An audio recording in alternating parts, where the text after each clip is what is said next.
So soft, very soft. Howdy folks, I'm excited that we are going to put together some sourdough bread today. It's not the artesian bread. While that is good, we choose for today to have, it's a nice soft sandwich style bread, and we are looking forward to having some on hand again. And we thought, well, we'll just go ahead and record it and bring you along. This is a sourdough bread that you need the starter, of course, but we feed ours with potato flakes, sugar, and water. Our original starter came from a dear friend of ours. She did this sourdough bread faithfully, and she gifted me a starter. That starter was going, I kept feeding it and using it, feeding it and using it for more than 20 years. And so I had the starter gifted to me, but if you don't have a starter and you're wanting a starter, and well, if you don't live local to me, I can't gift it to you. But we Googled and found a recipe where we could make our own starter, and rather than just tell you about it, I actually did it. We'll leave a link for that video at the end of this video and also in the description.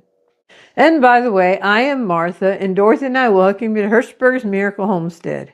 Let's find out what goes in this sourdough bread that we're excited about. In this container is a bread flour, and this represents the warm water we'll need, and then mazola oil, the sourdough starter, and then yeast and a little bit of sugar in with it to help activate the yeast, salt, and sugar. And I actually took a little bit of sugar from this measurement here to add to that, because that does help the yeast to come alive.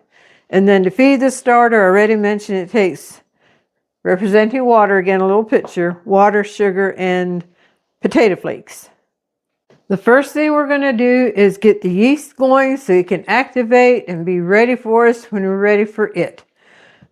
I'm going to put it in here. I just put some hot water in here, glass. It's cold, and I didn't want to put the warm water in here and then it chilled down a lot because of a cold glass. So I'm going to dump this out and then we'll measure what I need.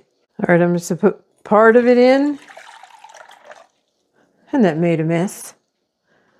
That's all right, messes are to make up, right? Okay, I dumped part of the water in here. Now I'm just gonna sprinkle this over it.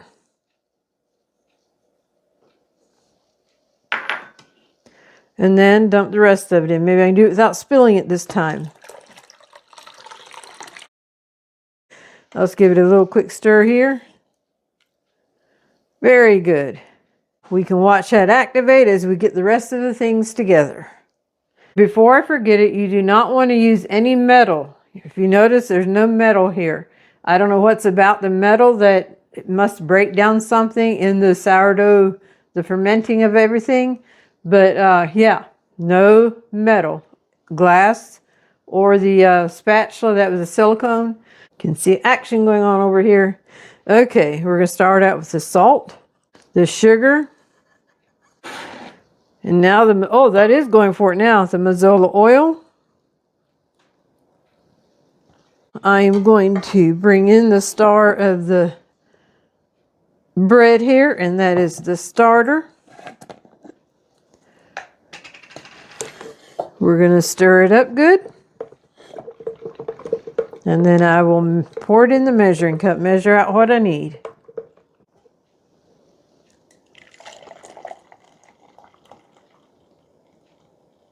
There we go.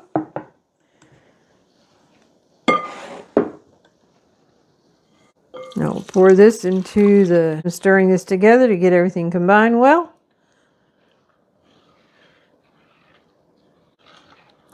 Now the next step for this is to add the yeast, but I'm going to let it activate a little bit more. I'll just switch out here again, and we'll go ahead and feed the starter.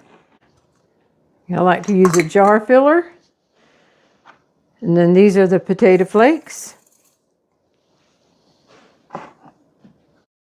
And the sugar.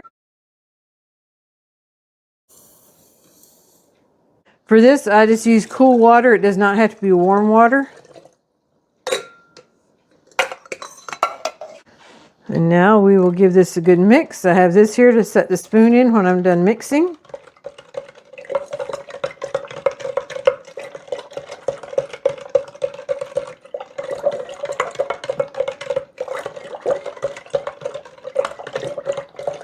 Okie dokie. Put the lid back on. And now to pour the yeast mixture into the mixing bowl and giving it a good stir. And I'm so sorry we lost that footage. I prefer mixing the bread in the container, and so I put it on a stool, which is lower than the countertop, and that makes it much easier to mix. Now I like to wear gloves because this dough, it just sticks to your fingers, but if you have gloves on, then it doesn't stick as bad. I mean, it's sticky now, but as you work it, well, then it'll loosen up. All right, we're going to combine this all together, and then I don't put it on the countertop to knead. I just work it in here.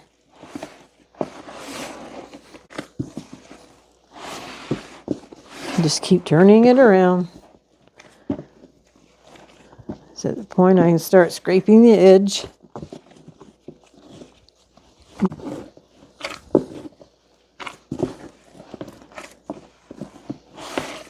Okay, it's pretty much all on a ball now, and I'll just keep working it. We want to give a hearty welcome to all of our subscribers, whether you've been with us for a while or whether you're a new subscriber. We welcome you all back. You're very important to us, and we appreciate you. If this is your first time with us, we hope you enjoy the video, check out some others, and consider subscribing. See, it's not sticking to my glove now.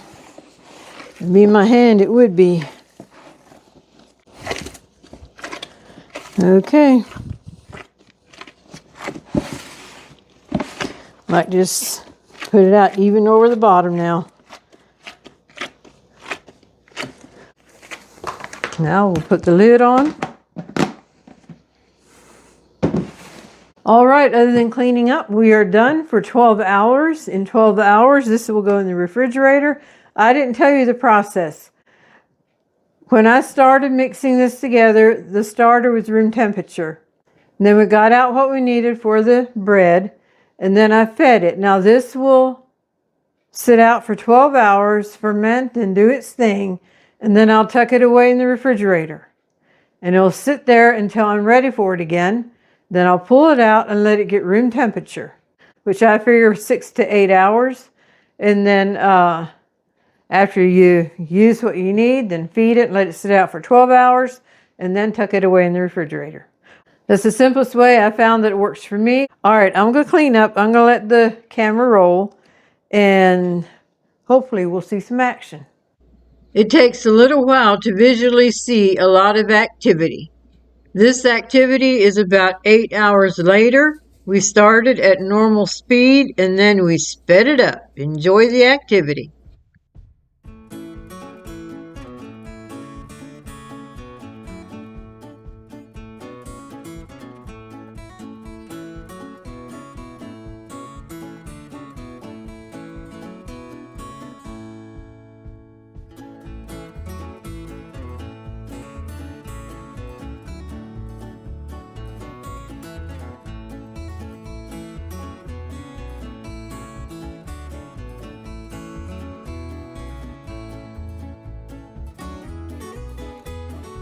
Well, we are back. It is time to do out the bread. This will make us 6 loaves. I have pans back here sprayed, ready to go. And the next thing for this is to get it tucked away in the refrigerator. So I'm going to do that. I will clear this out, scrub the countertop, and we'll be back to do out the bread. I don't always weigh it out, but this will make 6 loaves, and 3 of these are leaving the house for another family. So I want to weigh them out so the loaves are uniform in size. And then in here I have some bread flour. I'm just going to sprinkle that on the countertop. All right, we're taking the lid off. I like to just hit it on the side, and the dough will start settling down. All right, I'm just going to hit it.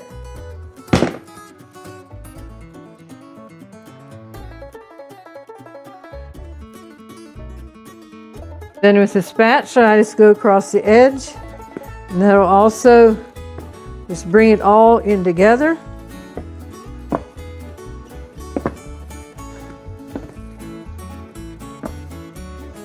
Just pulling it to one side here, and this is also helping get the air out of it.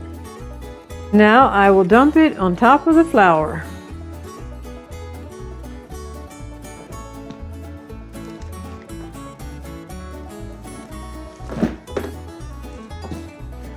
I need a little bit more flour back here, so I'll just sprinkle it there, and now I'll just pull this in together and we'll flip it over and work it a little bit like this.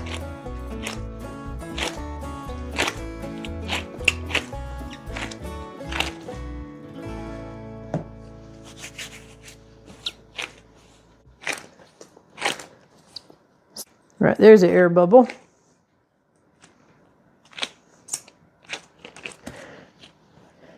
Now I have saran wrap across the scale to keep it from getting floury. So I'm gonna put some flour on top of it, turn it on, and then I just usually take a hold and pinch it. Now I'll wait, see how close my guess was.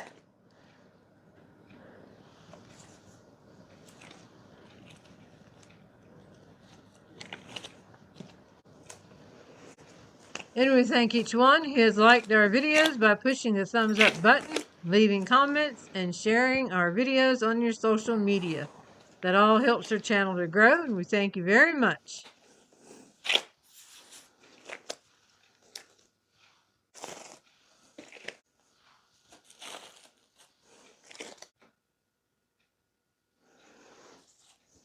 The last loaf I did out was a little smaller than the others, so I am taking a pinch of the others so they are all uniform.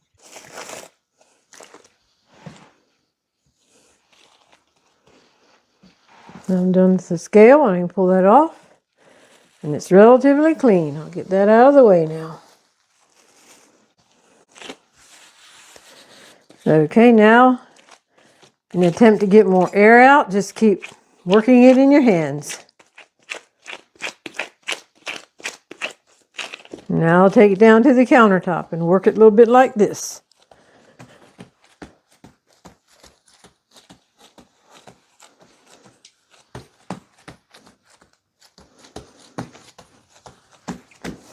Now I can start rolling it, and there again, with each roll I give it a squeeze. Be sure the countertop stays floured. Then give it a bang. I can see air collecting right there. And then give that a squeeze. And then I pound it.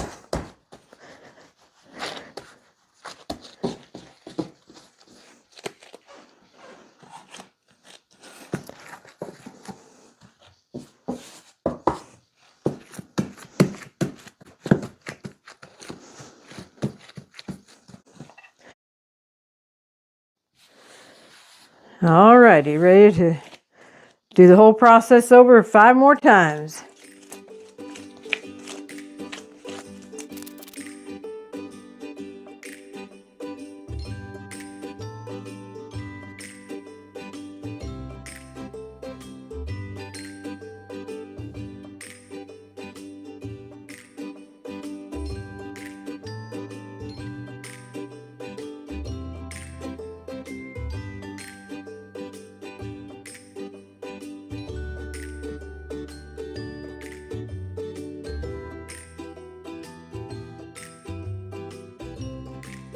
And we thank each one who has shopped through our affiliate links.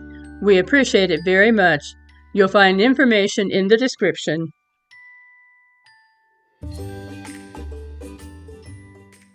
We have 6 loaves of bread here, and I'm going to put them in the oven to rise. That will get them out of any draft. If you don't want to put them in the oven, you can just cover them with a cloth, and that would work as well. And some folks like to turn their oven light on for a little bit of heat. I just put them in there like it is. This will probably take 3 or 4 hours to rise, so we'll be back to see you when it's ready to bake.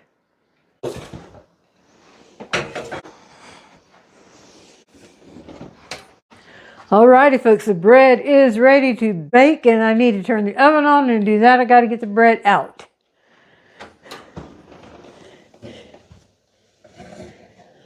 We do want to handle it gently because as well as rising, it can fall.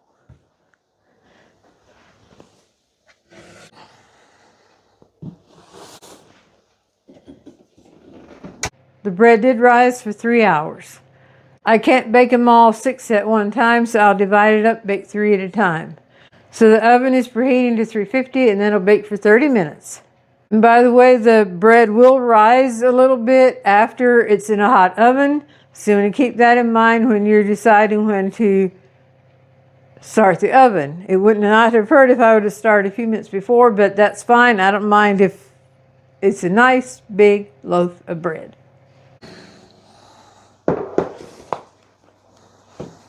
I absolutely love the smell of fresh baked bread.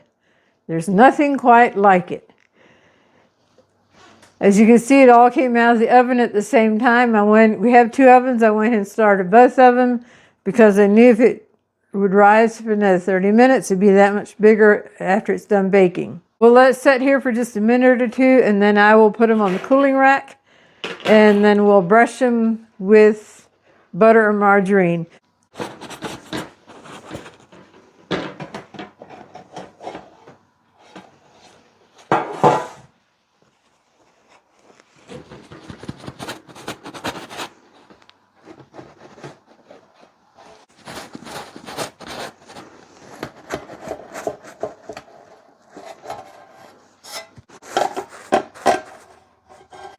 And now with butter or margarine, just brush the top of them, and that'll help the top of the bread to stay soft. Plus it puts a beautiful shine to it.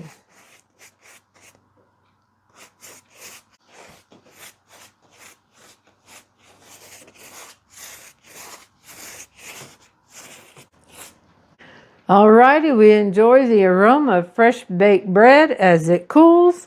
Then after it cools, we always refer to it as bread bags, but they're twist and tie bags. So that we'll be doing that after it's completely cool. What a satisfied feeling this is. The bread is beautiful. Probably the way that I personally eat most of it is toast in the morning with the brown sugar, cinnamon, butter that I spread over it. And that is absolutely delicious. And I also love French toast with it, or just making a sandwich. And there's many uses of the sourdough bread. And it's just so soft. Very soft. All right, we have an electric knife, but I hardly ever use it when I cut the bread. If you have a serrated knife, that works beautiful. So that's what I'm going to do to cut into the bread. But we'll get you closer so you can see the inside of the loaf.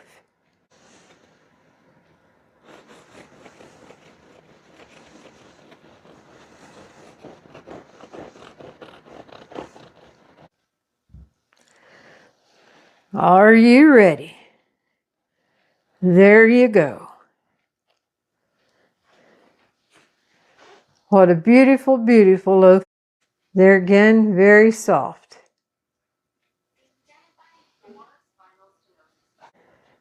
So we're going to make a nice thick piece.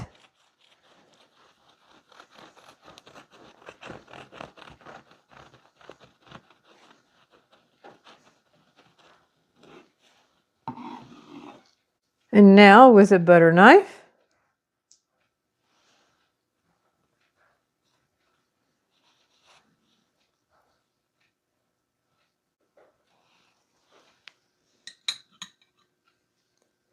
and then this is a strawberry jam.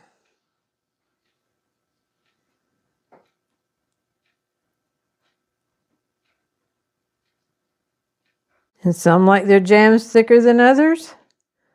Some just want to taste it, and others love to have a bunch. So how pretty is that? Did you know the bread has heels? The ends are called heels. So this is from the heel, and I thought I'd not messed up this piece of bread yet. It's just so pretty. Plus I need to take the picture. So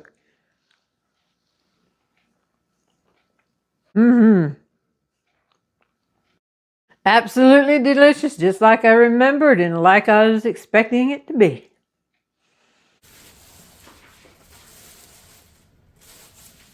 We use the twist and tie bags to store the bread in. It does freeze very well. If we put it in the freezer, in addition to the twist and tie, we wrap it in saran wrap.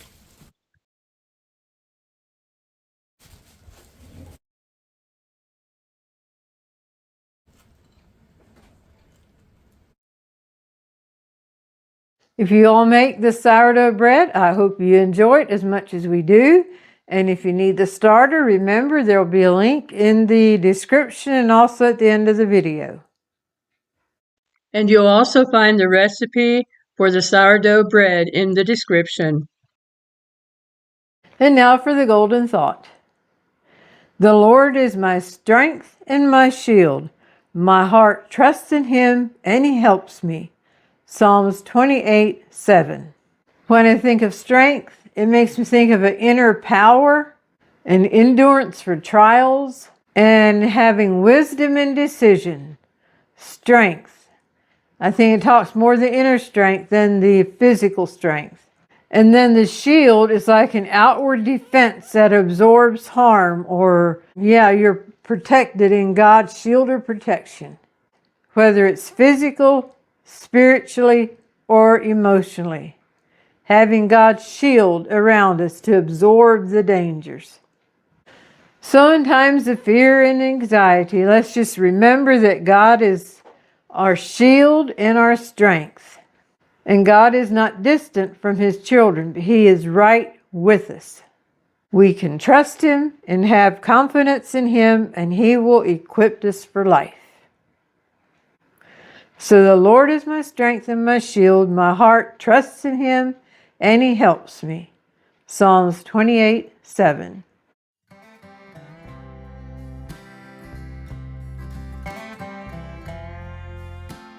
We hope you've enjoyed today's video.